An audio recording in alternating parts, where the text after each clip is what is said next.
Hello guys, कैसे हैं आप सब। मैं आप सबका वेलकम करता हूं YouTube channel of KT classes. तो आज हमने टॉपिक करना है, वो कौन सा स्टार्ट करना है। हमारा न्यू टॉपिक है बायो इनऑर्गेनिक। स्टीरियो की केमिस्ट्री की क्लासेस चल रही हैं, 3 क्लास हो चुकी है। आप अभी तक नहीं देखी तो आप उसे देख सकते हैं। वहां पे कायरल कंपाउंड के बारे में चल रहा है कि हम कायरल कंपाउंड कैसे फाइंड आउट करते हैं। हमारे जितने भी साइक्लिक थे हमने वहां पे वो डिस्कस कर लिए थे। जो आज हमारी डिस्कस बात होगी वो इनऑर्गेनिक का चैप्टर क्या है, बायो इनऑर्गेनिक। बायो इनऑर्गेनिक की अगर मैं बात करता हूँ, शुरुआत करता हूँ, देखो बायो, ठीक है, बायो इनऑर्गेनिक। देखो अगर मैं वेटेज की बात करूं, छोटा टॉपिक है, आसान टॉपिक है, इसलिए थोड़े क्या मार्क्स औरों के कंपैरिजन में कम करते हैं, लेकिन फ्री के मार्क्स है। मैं यूं कहता हूं, अगर बायो इनऑर्गेनिक अगर हम पढ़ते हैं ना, हमारे यूं क्या है, फ्री मार्क्स है। ये फ्री मार्क्स है बायो इनऑर्गेनिक के। मतलब यूं है, बिल्कुल समझ के चलना है। थोड़ी सी बातें हैं, लिमिटेड बातें हैं, समझ के चलनी है। अगर मैं मार्क्स की बात करूं, अगर मैं जैम बाबा की बात करूं, तो जैम में यूं लगा लो 2 से 3 मार्क्स को मैं दे ही देगा। और भी पेपर में इसका वेटेज रहता है। बीएचयू में भी, बीएचयू में 2 से भी 3 क्वेश्चन इसमें फंस जाते हैं। अगर मैं जैम की बात करूं तो उसमें 2 से 3 मार्क्स का आ जाता है, 2 क्वेश्चन भी आ जाते हैं, 1 क्वेश्चन भी आ जाता है। लेकिन छोटा टॉपिक है, कम्पिटेटिव, लेकिन आसान टॉपिक है। कहने से मतलब क्या है, फ्री के नंबर देगा तुम्हें। जो ये है, ये बहुत इंपॉर्टेंट बात है। इसको दिमाग में लेके चलोगे तो बायो इनऑर्गेनिक तुम्हें बहुत आसान लगेगी और तुम्हारा पढ़ने का भी मन करेगा। इस मार्क्स, फ्री के मार्क्स है ये बायो इनऑर्गेनिक के बारे। तो स्टार्ट करते हैं। देखो जब हम बायो इनऑर्गेनिक को सोचते हैं तो देखो, जो बायो वाले बच्चे हैं वो तो उन्हें तो थोड़ी बहुत नॉलेज होगी, लेकिन जो हमारे मैथ्स बैकग्राउंड के उनको उतरने की जरूरत बेहद नहीं है, क्योंकि सारी मैं बातें डिटेल में बताता चलूंगा। देखो बायो इनऑर्गेनिक की बात करें तो इसकी सीधी सी अगर मैं बात करूं तो क्या है, role of metal ions, role of metal, और we can say metal ions in our life. ये हम डेफिनेशन दे सकते हैं बायो इनऑर्गेनिक की, कि हमारे लाइफ में बायो इनऑर्गेनिक का या मेटल आयंस का या फिर मेटल का क्या रोल है। वैसे तो मेटल आयंस कहना बात सही रहेगा, क्योंकि जो कंपाउंड है, जो कि कॉम्प्लेक्स है, जो कि हमारे कोई भी स्ट्रक्चर है हमारे जो बॉडी में, मान लो हीमोग्लोबिन है, उसमें जो मेटल है वो क्या आयंस फॉर्म में प्रेजेंट होते हैं। मान लो हीमोग्लो, अगर मैं डीऑक्सी हीमोग्लोबिन की बात करूं, आयरन है, +2 की फॉर्म में प्रेजेंट होता है। तो उसको कोई ना कोई ऑक्सीडेशन आयंस की फॉर्म में प्रेजेंट होता है। That's why I use the word metal, not metal, use word metal ions.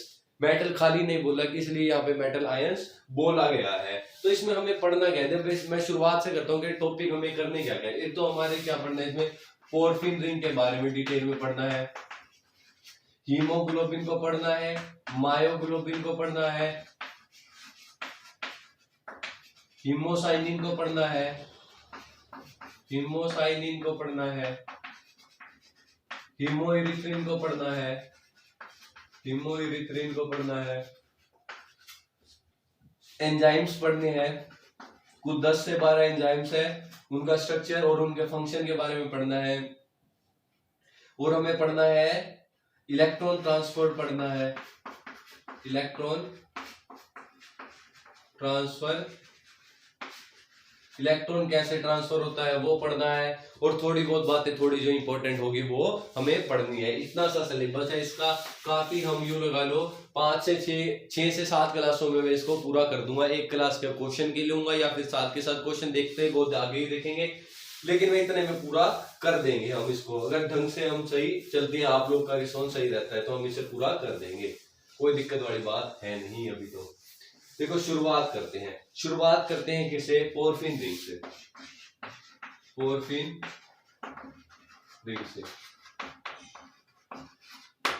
देखो क्या होती है पोरफिन रिंग, कैसे बनाई जाती है पोरफिन रिंग। देखो क्वेश्चन यहाँ से बनता नहीं है, लेकिन फिर भी पता होना चाहिए कि क्वेश्चन कहाँ से बनता है। मैं ये भी बता दूंगा, जो प्रीवियस ईयर एनालिसिस है उसके अकॉर्डिंग क्वेश्चन कहाँ से बना हुआ है, ये भी हम डिस्कस करके चलेंगे। देखो होता क्या है, ये क्या है, देखो सबने पढ़ा होगा हेट्रो में, अगर हेट्रो थोड़ी सी भी पढ़ी है फिर मैं बता देता हूँ। ये होता है हमारा पाइरोल, है ना। पाइरोल के अंदर हम क्या मिला देते हैं, HCHO। यू नो HCHO क्या होता है, फॉर्मल्डिहाइड।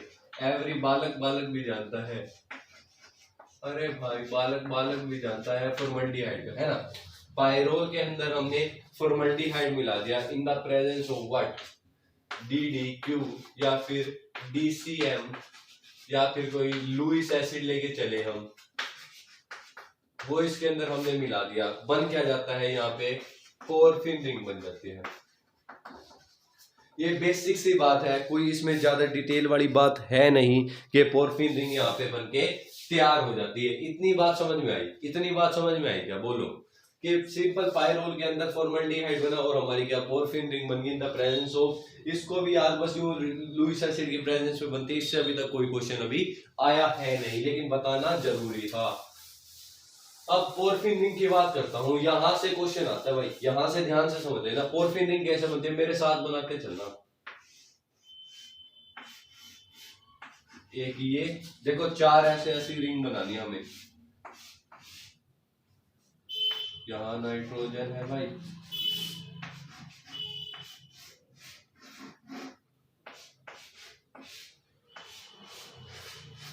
है ना, ये दिख पा रही होगी ना नीचे तक, ओके ठीक है, कोई दिक्कत नहीं है भाई। एक सेकंड में कैमरा थोड़ा करता हूँ, थोड़ा कैमरे का हो गया था, कोई दिक्कत नहीं है। चलो भाई ठीक है, ऐसी रिंग बना ली, बोलो अपनी नोटबुक में साथ के साथ ऐसे रिंग बनाते चल जाना। इसको जोड़ दो ऐसे ब्रिज से, 4 ब्रिज लगा दो, 4 क्या तुम लगा दो, ब्रिज लगा दो।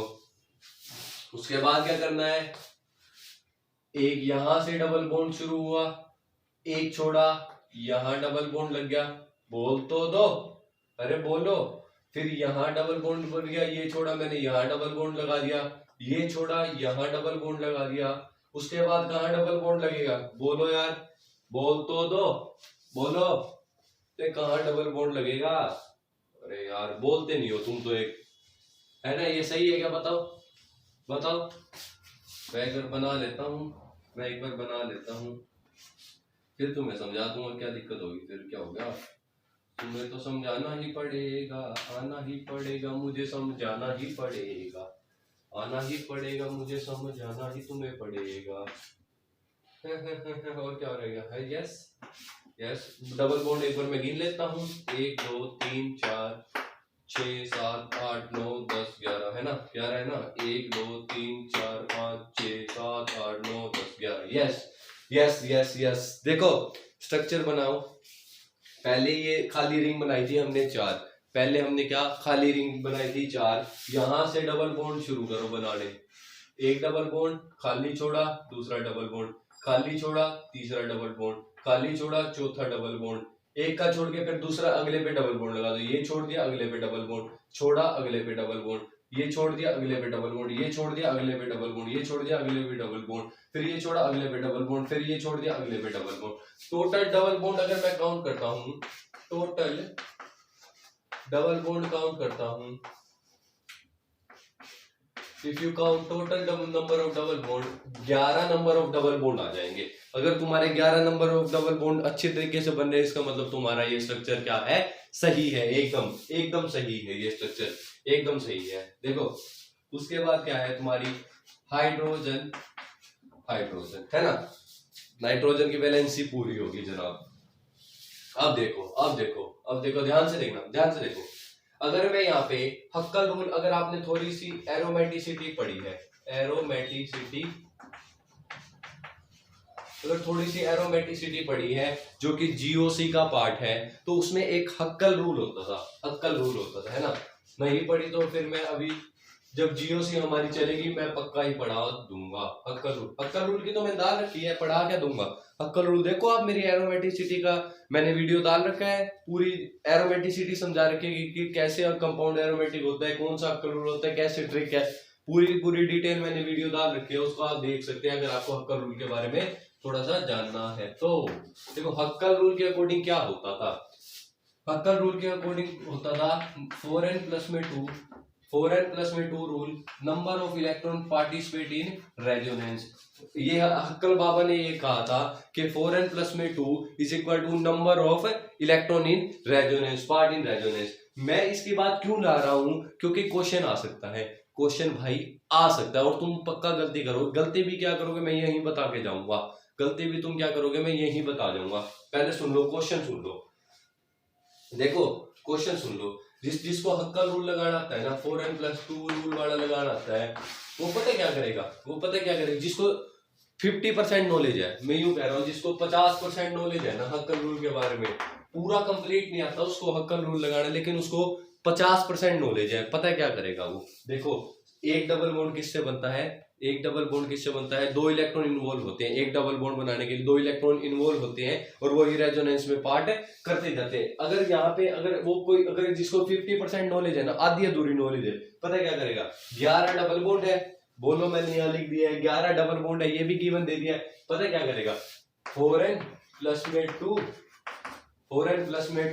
कितने, और मैंने बताया था एक डबल बॉन्ड से 2 इलेक्ट्रॉन, तो 11 कर देगा इज इक्वल टू क्या कर देगा 22, है ना, 22 कर देगा, और फिर n की वैल्यू यहां से निकाल देगा 5, n की वैल्यू 5 ही आएगी, 2 उधर जाके माइनस का होगा, देखो कैलकुलेट कर दूं, 4n 22 माइनस में 2, 4n इज इक्वल टू कितना 20, n इज इक्वल टू क्या 5। अरे मूर्खो, मामला हो जाएगा उसका चौपट, आ जाएंगे सवाल 0 नेगेटिव में और मरेगा, फिर वो सिर्फ पक्का ही एग्जामिनर वहां पे 5 लिख के देगा। अगर यहाँ से क्वेश्चन बनता भी है ना, एग्जामिनर पक्का वहां पे 5 लिख के देगा ही देगा, लेकिन क्वेश्चन क्या हो जाएगा, रोंग, मरेगा, नेगेटिव हो जाएगी, फिर नेगेटिव हो जाएगी। ध्यान से देख लेना, अगर 2 नंबर में क्वेश्चन बना, एक में भी बना 0.33 की नेगेटिव है, अगर 2 वाले में बना 0.66 की नेगेटिव, साथ लेके देगा, नंबर देगा ही नहीं नेगेटिव और देगा। इसको अब सोल्व कैसे करना है, अब ध्यान से सुन लो, इसका सॉल्यूशन देखो, इसमें हमें क्या करना होता है, जो ऐसा कंपाउंड आ जाते हैं ना ऐसे, उसमें सिर्फ कौन कौन से डबल बॉन्ड काउंट करने होते हैं, आउटर डबल बॉन्ड काउंट करने होते हैं। आउटर से कहने से मतलब क्या है, जिससे देखो एक ये डबल बॉन्ड काउंट करना है जिसमें मैं टिक कर रहा हूँ, ये डबल बॉन्ड, सॉरी कोई बात नहीं टूटने दे, ये डबल बॉन्ड काउंट करना है, ठीक है, अरे ये स्ट्रक्चर बना ले, ये अंदर की साइड है, ये नहीं काउंट करना, ये काउंट करना है, ये काउंट करना है, ये काउंट करना है, ये काउंट करना है, ये करना है, ये करना है, फिर से अंदर की तरफ नहीं करना, ये काउंट करना है, ठीक है। अब देखो कितने नंबर ऑफ डबल बॉन्ड हो गए, एक, यहां से गिनना शुरू कर दे, 1 2 3 4 5 6 7 8 9 डबल बॉन्ड आ गए। अब सही निकलेगा answer, 4n+2 is equal to क्या, अगर 9 डबल बॉन्ड है तो क्या आ जाएगा 18, 4n इज इक्वल टू क्या 16, 18 में से 2 गए 16, n is equal to 4। Yes, this is the correct value of n in the porphyrin ring. ये क्या है, करेक्ट वैल्यू है किसमें, पोरफिन रिंग में। सही समझे क्या नहीं, पहला क्वेश्चन यहीं से बनेगा, कैलकुलेट द, क्वेश्चन तुम्हें फॉर्म में यही देगा, calculate the value of n according to Huckel rule in the porphyrin ring. अगर जवाब तुम्हें अधूरी नॉलेज हुई तो तुम जवाब दे दोगे 5, अगर तुम्हें हुई पूरी नॉलेज, इसको पढ़ के गए हो, ध्यान से पढ़ के गए हो, तो तुम्हारे ही सही हो जाएगा, आंसर मिलेंगे तुम्हें करेक्ट आंसर। कोई गलत ही नहीं कर सकता, कहीं का उठा लो, गलत ही नहीं कर सकता फिर तुम्हें वो। ये आ गया पहला क्वेश्चन, क्लियर है ना। यहाँ से मैं क्वेश्चन ही साथ साथ बताता जाऊंगा, उसके बाद जितने भी प्रीवियस ईयर या फिर और भी क्वेश्चन बनते हैं मैं सारे के सारे करवा दूंगा, छोड़ूंगा नहीं, एक भी नहीं छोड़ूंगा, ठीक है। ये तो अब हमारी बात हो गई, एक क्वेश्चन आ गया n की वैल्यू से। अब दूसरा क्वेश्चन आता है इसमें नंबर ऑफ, दूसरा क्वेश्चन किससे आता है, नंबर ऑफ सिग्नल से। देखो नंबर ऑफ सिग्नल्स क्या होते हैं, ये तुम कहां पे पढ़ोगे, स्पेक्ट्रा में पढ़ोगे, ऑर्गेनिक स्पेक्ट्रा में पढ़ोगे कि नंबर ऑफ सिग्नल्स क्या, एनएमआर जब तुम पढ़ रहे होगे उसमें क्या, उसमें फाइंड आउट करते हैं, वो भी मैं डिटेल में बताऊंगा, कि उसका टाइम आएगा मैं उसके लिए वीडियो लेके आऊंगा। तो नंबर ऑफ सिग्नल क्या है, कितने टाइप्स ऑफ, मैं अगर बता दूं टाइप्स ऑफ प्रोटॉन कितने हैं, कितने डिफरेंट टाइप्स के प्रोटॉन है एक कंपाउंड में। प्रोटॉन से कहने का मतलब क्या है, different type of hydrogen, different type of hydrogen, कितने टाइप की क्या है वहां हाइड्रोजन प्रेजेंट है, कितने टाइप की वहां क्या है हाइड्रोजन प्रेजेंट है। देखो कहने से मतलब क्या है, अगर मैं इसको डिटेल में तो देखो वही समझ में आएगा। अगर तुम्हें फिर भी अभी के लिए याद रख लो कि नंबर ऑफ सिग्नल्स का मतलब क्या है, types of protons. Type of proton से मैंने क्या कह दिया, डिफरेंट टाइप्स ऑफ हाइड्रोजन कितनी प्रेजेंट है। देखो एक तो हाइड्रोजन ये वाली होगी, एक तो हाइड्रोजन ये वाली होगी, है ना, एक तो हाइड्रोजन ये वाली होगी। इन दोनों का तो सेम है, जिसमें मैं गोला लगा रहा हूं उसका मतलब क्या है, वो हाइड्रोजन सेम है। अब एक पोजीशन की बात आती है, इसके अकॉर्डिंग ये पोजीशन क्या है, अल्फा पोजीशन। ये पोजीशन क्या है, बीटा पोजीशन। ये पोजीशन क्या है, बीटा पोजीशन। इस एन के अकॉर्डिंग ये अल्फा होगी और ऊपर वाली क्या होगी, बीटा पोजीशन। और ये वाली पोजीशन क्या होती है, अगर मैं इसको थोड़ा रफ कर दूं, ये वाली पोजीशन क्या होती है, ये वाली पोजीशन होती है मीजो पोजीशन। ये वाली पोजीशन क्या होती है, मीजो पोजीशन। अब यहाँ पे देखो, अगर अल्फा पे देखो कोई भी हाइड्रोजन है, देखो ये कार्बन है, दो, एक तो यहाँ डबल बॉन्ड, दो तो ये बॉन्ड हो गए, एक ये बॉन्ड हो गया, एक ये बॉन्ड हो गया। मैक्सिमम यू नो के कार्बन कितने बॉन्ड बनाता है, 4 ही बॉन्ड बनाता है। तो इसका मतलब कहने से मतलब क्या है, यहाँ पे अल्फा पे तो कोई हाइड्रोजन है ही नहीं। बीटा पे कितनी हाइड्रोजन है, एक हाइड्रोजन बीटा पे भी है भाई।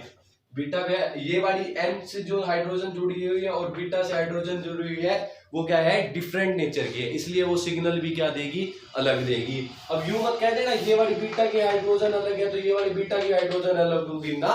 वो बीटा की हाइड्रोजन क्या है, जितना भी ये बीटा की हाइड्रोजन है, चाहे इसको काउंट कर लो, चाहे इसको काउंट कर लो, चाहे नीचे वाली को काउंट कर लो, तुम कोई भी बीटा हाइड्रोजन ले लो, वो क्या है, सारी की सारी क्या है, सेम है। सारी की सारी ये बीटा हाइड्रोजन क्या है, सेम है। ये वाली हाइड्रोजन और ये वाली हाइड्रोजन सेम है, जो एन के साथ जुड़ी हुई है और नीचे वाले एन के साथ जुड़ी है, इनका एक ही नेचर है। एक इसको काउंट करेंगे इन वाली को, और एक ये सारी जो बीटा पे लगी हुई है ये दूसरा सिग्नल हो गया। और जो तीसरा सिग्नल है हमारा क्या है, ये मीजो पोजीशन पे जो हाइड्रोजन लगी हुई है, यहाँ जो हाइड्रोजन लगी हुई है, अगर मैं इसको डिफरेंट कलर से दिखाऊं, अगर मैं इसको डिफरेंट कलर से दिखाऊं, तो हमारी जो यहाँ पे हाइड्रोजन लगी हुई है बीटा पोजीशन पे, ये वाली मीजो पोजीशन पे, सॉरी मीजो पोजीशन पे जो हाइड्रोजन लगी हुई है, ये 4 जो मीजो पोजीशन पे हाइड्रोजन है, ये 4 जो मीजो पोजीशन पे हाइड्रोजन है, मीजो पे है, मीजो पे, यहाँ नहीं, मीजो पे, मीजो पोजीशन पे जो ये हाइड्रोजन दिखाई है, ये सारी क्या है, एक नेचर की है। और जो ये येलो रंग से मैंने दिखाई, ये बीटा वाली एक नेचर की है, सारी की सारी जितने भी बीटा 8 है तो 8 ही एक नेचर की है।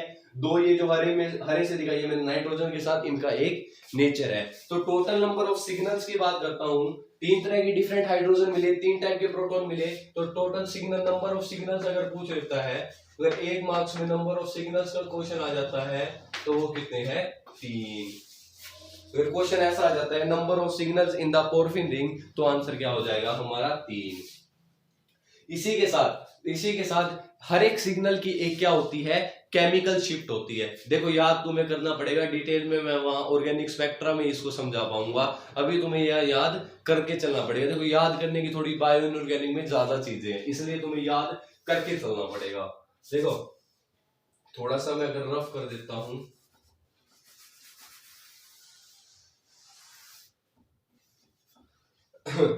टोटल नंबर ऑफ सिग्नल आगे हमारे 4। अगर मैं केमिकल शिफ्ट की बात करूं ना, केमिकल शिफ्ट की बात करता हूं, क्वेश्चन क्या आता है, क्वेश्चन क्या आता है, एक सेकंड भाई ये ब्लर कैसे हो, हाँ तो हम कहा थे केमिकल शिफ्ट पे थे। केमिकल शिफ्ट का क्वेश्चन कैसे आता है कि किसकी केमिकल शिफ्ट ज्यादा होगी। देखो ध्यान से सुन लेना, ध्यान से सुन लेना, केमिकल शिफ्ट किसकी ज्यादा होती है, सबसे ज्यादा होती है मीजो की, उसके बाद किसकी होती है, बीटा की, उसके बाद किसकी होती है, नाइट्रोजन वाले NH की। ये केमिकल शिफ्ट का ऑर्डर होते हैं। सबसे ज्यादा किसकी होती है, सबसे ज्यादा किसकी होती है, मीजो की, उसके बाद किसकी होती है, बीटा की, और फिर किसकी होती है जी, फिर किसकी होती है, बोल तो दो, फिर किसकी होती है, NH वाले की। अगर तुम वैल्यू से कैलकुलेट करना, वैल्यू से याद रखना चाहते हो, तो मीजो वाले की वैल्यू होती है 8, बीटा वाले की वैल्यू होती है 4, और NH वाले की वैल्यू होती है माइनस में 2 से 3, -2 से 3, -2 से 3 किसकी वैल्यू होती है, बीटा वाले की वैल्यू किस में जाती है, माइनस में चली जाती है। इतनी बात का ध्यान है क्या तुम्हें, इतनी बात याद रखने ना, क्वेश्चन यहाँ से बन जाएगा। क्यों नेगेटिव में होती है मैं यहाँ पे रीजन बता सकता हूँ, लेकिन मैं ऑर्गेनिक स्पेक्ट्रा में उसका रीजन और भी डिटेल में बताऊंगा, उस पर वीडियो जल्दी आने वाली है। इतना याद रखना, मीजो की वैल्यू सबसे ज्यादा होती है, बीटा की होती है। ये भी जरूरत याद करने की नहीं है कि क्यों किसकी ज्यादा कितनी वैल्यू होती है, ये वहीं पे डिटेल में पढ़ेंगे। लेकिन मेन बात फोकस करने का यहाँ पे क्या है, एक सेकेंड रुक जाइए।